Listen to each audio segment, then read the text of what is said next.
My name is Joe Krenzer and I'm from Delaware, United States.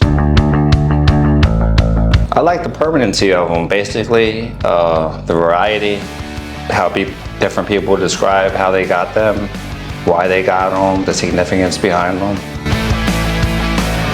Looking at his work on Instagram, basically, and on Facebook, yeah, I was looking at artists around the area and different vacation spots, and that's how, I found the best of where I go.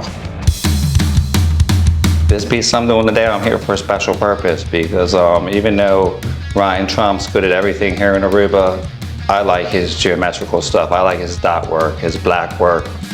I just really dig it, so I've sought him out on purpose.